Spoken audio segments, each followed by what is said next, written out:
تجھے تو اللہ نے کہہ دیا نا کہ جو صلہ رحمی نہیں کرے گا، جو اس کو کاٹے گا میں اس کو کاٹوں گا۔ اسی طرح ایک اور حدیث کے الفاظ ہیں کہ آپ صلی اللہ علیہ وسلم نے فرمایا، جب تم میں سے کوئی شخص روزہ کھولے تو اسے چاہیے کہ وہ کھجور سے روزہ کھولے،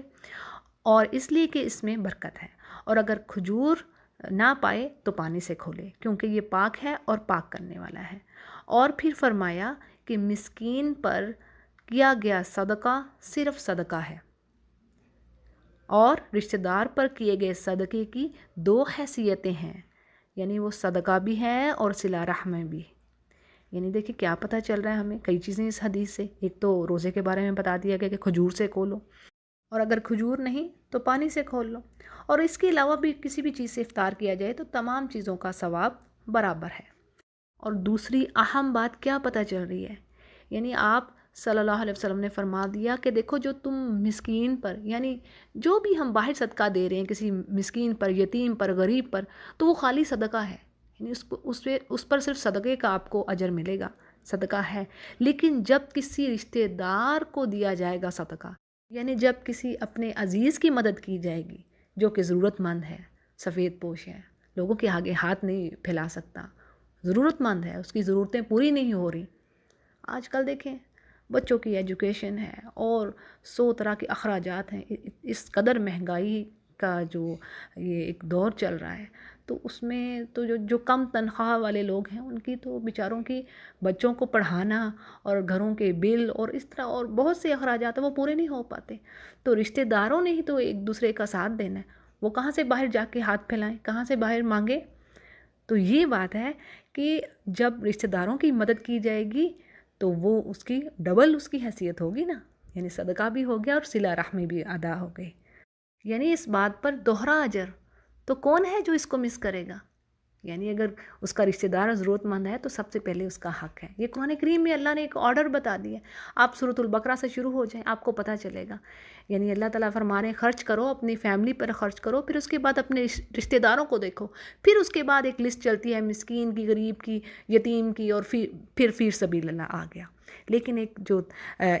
جو ترتیب ہے وہ نہیں بدلتی، رشتہ داروں کا حق اول،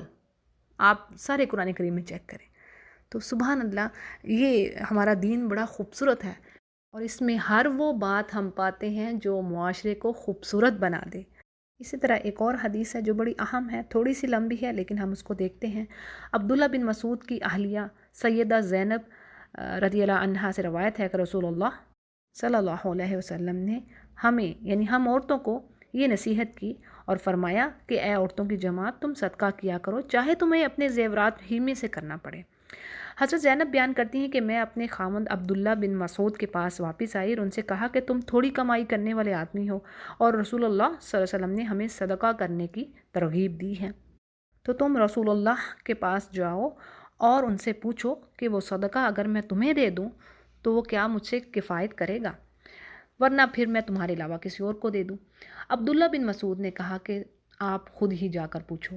سو وہ وہاں پر گئیں تو وہاں رسول اللہ صلی اللہ علیہ وسلم کے دروازے پہ ایک اور انصاری عورت بھی کھڑی تھی، اور اس کی بھی وہی ضرورت تھی جو حضرت زینب رضی اللہ عنہا کی تھی، اور وہ دونوں خواتین نبی کریم صلی اللہ علیہ وسلم کے رعب و دبدبہ کی وجہ سے اندر جانے کی جرأت نہ کر سکیں۔ اتنے میں بلال رضی اللہ عنہ باہر نکلے اور ان